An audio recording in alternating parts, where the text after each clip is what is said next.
नमस्कार, मैं रजनी आर्य, आवाज जनादेश में आपका स्वागत है। आइए चलते हैं आज की खास खबर की ओर। केंद्रीय सूचना प्रसारण एवं खेल सेवा युवा मंत्री एवं सांसद हमीरपुर अनुराग ठाकुर के सहयोग से चल रही संस्था प्रयास के द्वारा हमीरपुर HRTC वर्कशॉप परिसर में आज स्वास्थ्य जांच शिविर का आयोजन किया गया। आज हमारे हमीरपुर डिपो में प्रयास टीम के द्वारा एक मेडिकल कैंप लगाया गया है, जो एक सराहनीय कदम है, क्योंकि हमारे जो चालक परिचालक है वो निरंतर ड्यूटी पे रहता है और उनको टाइम नहीं मिलता था, उसका अभाव रहता था कि हॉस्पिटल में जाएंगे, मेडिकल करवाएंगे, तो कई बार वो इस चीज़ से वंचित रहते थे। परंतु ये आज बहुत ही एक अच्छा इनिशिएटिव प्रयास टीम ने लिया हुआ है, जिसके एक छत के नीचे जो है सारे टेस्ट आज करवाए जा रहे हैं और दवाइयाँ भी दी जा रही हैं। फर्दर यहाँ तक ही नहीं, उनको सलाह भी दी जा रही है कि अपनी दिनचर्या कैसी रखें, खान पान का कैसे रखें अपना साथ। तो मैं इनका बहुत बहुत धन्यवादी हूँ और ये भी गुजारिश करूँगा कि ऐसे कैंप जो हैं साल में 2-3 बार हमारे यहाँ पर लगाएं, जिससे हमारे कर्मचारियों का और लोगों का स्वास्थ्य का चेकअप हो सके और उनमें क्या कमी पाई गई है, कोई प्रॉब्लम है तो वक्त रहते उनको पता चले और जिसका वो ट्रीटमेंट करा सके। HRTC में पहला कैंप था और मैं कोशिश करूंगा और गुजारिश भी करूंगा ये निरंतर साल में 2-3 बार जो है कैंप होते रहें, जिससे लोगों को जागरूक किया जा सके। और मैं धन्यवादी हूं सबसे ज़्यादा माननीय सांसद अनुराग ठाकुर जी का, जिनके प्रयास के द्वारा, जिनके कर कमलों के द्वारा ये टीम जो है हमारे हमीरपुर क्षेत्र में भेजी गई है और मैं धन्यवादी रहूँगा और उनसे गुजारिश करूँगा कि ऐसी टीमें जो है हमारे यहाँ पर निरंतर भेजते रहें। तो जो हमने 2 दिन पहले ही सूचित कर दिया गया था कि ऐसे ऐसे यहाँ पर कैंप ऑर्गेनाइज़ किया जाएगा, उसी के फलस्वरूप जो मेरे को अभी तक डाटा मिला है कि 50 लोगों से ज़्यादा जो है अभी चेकअप हो चुका है, काफ़ी लंबी लाइन अभी लगी हुई। अंतर्राष्ट्रीय स्वास्थ्य दिवस के उपलक्ष्य में हमीरपुर बाजार में नर्सिंग कॉलेज की छात्राओं ने जागरूकता रैली निकाली। मेरा नाम काजल है और मैं BSc 3rd ईयर की स्टूडेंट हूँ, Maa Janaki college of nursing Hiranagar Hamirpur से। तो आज हम वर्ल्ड हेल्थ डे है, तो इसलिए हम सभी लोगों को यहाँ पर एक छोटा सा नाटक देके ये मैसेज देना चाहते हैं कि हम अपनी लाइफ में ऐसी कौन सी चीज़ें, अपनी डेली लाइफ में ऐसी कौन सी चीज़ें करते हैं जिसकी वजह से हमारा पर्यावरण तो खराब हो ही रहा है, लेकिन हमारी सेहत भी खराब हो रही है। तो हम इन चीज़ों को हमें समझना है और अपने जीवन से इन सारी चीज़ों को हमने बाहर निकाल के अपने पर्यावरण को और अपनी सेहत को सुरक्षित करना है। यही हमारा सभी बच्चों का, सभी जो जनता है उनके लिए एक मैसेज है। Thank you. हमने ये रैली निकाली है, एक्चुअली आज 7 अप्रैल है, सो आज के दिन हम वर्ल्ड हेल्थ डे सेलिब्रेट करते हैं। सो हर साल जो है हमारा WHO एक नई थीम देता है, तो जो हमारी इस साल की थीम है वर्ल्ड हेल्थ डे पे, वो है our planet our health. That is की मतलब हम कैसे अपने एनवायरनमेंट को, अपने प्लेनेट को, अपनी धरती को स्वस्थ रख के अपने आप को स्वस्थ रख सकते हैं। तो उसी चीज़ के ऊपर हमारे बच्चों ने रैली निकाली हुई है और उसके ऊपर अभी हम एक छोटा सा नाटक करने जा रहे हैं, बच्चों से करवाएंगे, जिसमें वो लोगों को बताएंगे कि कैसे वो अच्छी आदतें अपना के अपने एनवायरनमेंट को अच्छा रख के खुद को हेल्दी रख सकते हैं। अलीगढ़ मुस्लिम विश्वविद्यालय के डिपार्टमेंट ऑफ फॉरेंसिक मेडिसिन के प्रोफेसर द्वारा प्रोजेक्ट के जरिए हिंदुओं के देवी देवताओं पर अभद्र टिप्पणी करने पर अयोध्या के संतों ने नाराजगी जाहिर करते हुए जल्द कार्रवाई की मांग की है। ये मूवी में जिस प्रकार से प्रोफेसर के द्वारा बच्चों को प्रोजेक्टर पर शिक्षा देना, हिंदू देवी देवताओं के बारे में अभद्र टिप्पणी करना, गलत व्याख्यान परोसना, ये निंदनीय है, दुर्भाग्यपूर्ण है। मैं देश के गृह मंत्री जी से, प्रधानमंत्री जी से और उत्तर प्रदेश के यशस्वी मुख्यमंत्री योगी आदित्यनाथ जी महाराज से मांग करूंगा कि एमयू के कुलपति के खिलाफ FIR दर्ज हो। वहां के प्रोफेसर जो ये चीज प्रोजेक्टर पे पढ़ा रहे थे बच्चों को, उसके खिलाफ FIR दर्ज हो। माफी मांगने से काम नहीं चलेगा, क्योंकि मैं यह देखता हूं कि लगातार लोगों ने एक वो बना रखा है कि हिंदू देवी देवताओं को गाली दो, अभद्र भाषा बोलो और माफी मांग लो। चाहे वो देखिए फिल्मी जगत में भी ये स्थिति है, चाहे तमाम जो है मुस्लिम शिक्षण संस्थान में, उसमें देखिए ऐसी है। तो ये खाली बस हिंदू ही ठेका लेके रखा है क्या, और इन लोगों ने ठेका लेकर रखा है क्या कि खाली हिंदू को उल्टा सीधा बोलना, हिंदू देवी देवताओं को? ये निंदनीय है, सख्त से सख्त कार्रवाई हो, ये हम मांग करते हैं। सलोनी उपमंडल के बयाना पंचायत में वीरवार को मिनी जनमंच का आयोजन किया गया। बताते चले कि 28 मार्च को बयाना पंचायत में 3 पंचायतों का प्री जनमंच हुआ, परंतु वहां पर अधिकतर समस्याएं NHPC सुरंगानी के पक्ष में आई थी, जिसका समाधान नहीं हुआ था। इसी के चलते 3 अप्रैल को सुंडला में जनमंच का आयोजन हुआ। वहां पर स्थानीय लोगों ने अपनी समस्याएं स्वास्थ्य मंत्री राजीव सैजल के सामने रखी थी, लेकिन मौके पर NHPC का कोई भी अधिकारी जनमंच में मौजूद नहीं था। इसी के चलते हिमाचल प्रदेश के स्वास्थ्य मंत्री राजीव सैजल ने SDM सलोनी स्वाति गुप्ता को आदेश दिए कि स्थानीय पंचायतों के प्रतिनिधियों और लोगों की बैठक की जाए, उसमें NHPC सुरंगानी के अधिकारियों को बुलाया जाए, जितनी भी समस्याएं आई हैं उनका समाधान किया जाए। आज हमारी ग्राम पंचायत बयाना में 3 पंचायतों को लेके समस्याओं का वो किया गया, जिसमें ग्राम पंचायत बयाना, सिंगाधार और मंजीर पंचायत के प्रतिनिधि आए। साथ में वहाँ के लोगों ने भी अपनी उपस्थिति दर्ज की। यहाँ पे हमारा जो विशेष मुद्दा था वो NHPC को लेके था, क्योंकि हमारी जितनी भी मांगें थी वो NHPC नज़रअंदाज करती थी। तो हमारा डॉक्टर राजीव सैजल जी से हमने जनमंच में एक रिक्वेस्ट की थी कि हमारा जो है NHPC के साथ एक मिनी जनमंच करवाया जाए। तो SDM मैडम के साथ बैठकर हमने इनकी समस्याओं पे गौर किया और करीब 15 समस्याएं इनके सामने रखी गई, जिसमें NHPC के अधिकारी भी आए हैं। और हमें पूरी आशा है कि मैडम के सौजन्य से हम इन समस्याओं का निपटारा करेंगे और हमें आशा है कि इस तरह की जो समस्याएं हैं वो दोबारा कभी नहीं आई। देखो, जो मुद्दा दवाइयों का है, दवाइयों का बहुत ही गंभीर मुद्दा है।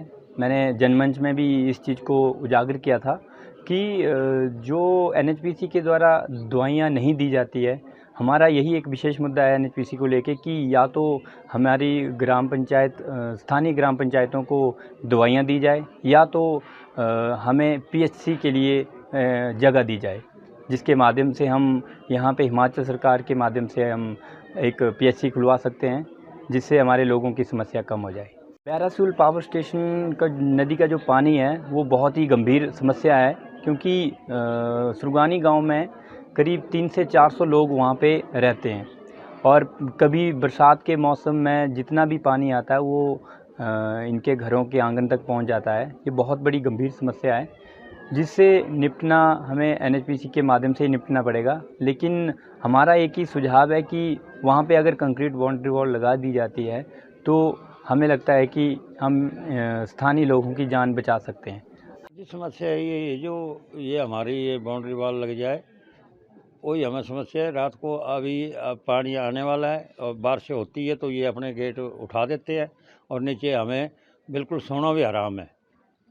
पानी की इतनी समस्या है, बोलो मत। ये गंदा पानी ये अपने डैम का छोड़ देते हैं और हमें वो यूज ही नहीं कर सकते। हम ना नहा सकते हैं, ना उसको बर्तन भी साफ़ नहीं कर सकते, कपड़े भी नहीं धो सकते हैं। और पानी की इतनी समस्या है, बोलो मत, बहुत ही।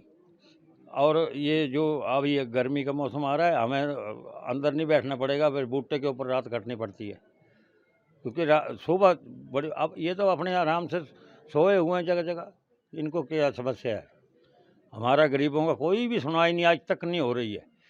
जो हमारे घर मकान 88 से हमारे घर ज़मीनें रुड़ गई है, उसके बाद आज तक अभी तक इन्होंने ऐसा नहीं पूछा जी भैया आपके घर मकान गई है, ज़मीनें गई है, उसका मुआवजा दिया जाए। कुछ भी नहीं। किसकी वजह से हुआ? ये NHPC की वजह से है ना। इनका जब से ये डैम तैयार हुआ है उस टाइम से हमारी ये ज़मीनें और घर बिल्कुल ही बह जा रहे हैं। सीधी बात है, हर बार हर साल। आपको मुआवजा मिला? कुछ भी नहीं, आज तक एक रुपया नहीं मिला है। अब तहसीलदार आई के बेशक ज़मीन ना पी सकते, तुम्हारी आई करी तो उधर हिसाब किताब जो मुआवजा है हमें मिल जाए, सीधी बात है। आज तक कोई मुआवजा नहीं मिला है किसी को। ग्राम पंचायत बयाना के भवन में एक प्री जनमंच SDM सलोनी श्रीमती स्वाति गुप्ता जी के माध्यम से और उनकी अध्यक्षता में किया गया। हमने इससे पहले भी यहाँ SDM सलोनी और तहसीलदार सलोनी इनकी अध्यक्षता में भी एक प्री जनमंच रखा गया, जिसमें हमने NHPC प्रशासन द्वारा जो जुर्म गरीब लोगों पर किए जा रहे हैं, जो पानी की व्यवस्था सही नहीं है, जो गंदा पानी इनका गटर से निकल रहा है, उससे हमारे जो प्राकृतिक जल स्रोत जो हैं वो ख़राब हो रहे हैं। जो मूलभूत हमारी सुविधाएं हैं, हम जहां हमारी ज़मीनें गई हैं, जैसे बिजली, पानी, सड़क सुविधा, विद्यालय के लिए बच्चों के लिए बस की सुविधा, ऐसी कोई भी सुविधाएं हमें आज तक नहीं मिली। ये समस्याएं हमने प्री जनमंच में पहले भी रखी थी।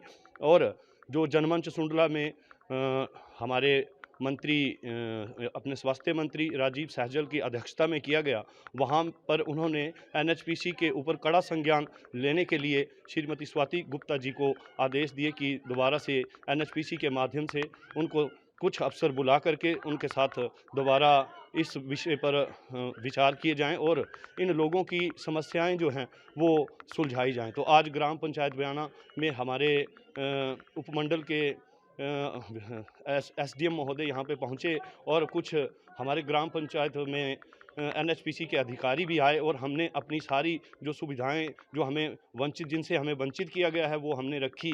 अब प्रशासन NHPC प्रशासन उसके ऊपर क्या संज्ञान लेता है और क्या वो हमें सुविधाएं देते हैं जिससे हमारे लोग पिछड़े हुए हैं। तो अगर ये समस्याएं हमारी अभी नहीं समाधान कर सके तो आगे भी हम जनमंच में मुख्यमंत्री जयराम ठाकुर जी से हमारे देश के प्रधानमंत्री परम आदरणीय श्री नरेंद्र भाई मोदी जी के आगे भी हम अपनी समस्याओं को रखेंगे।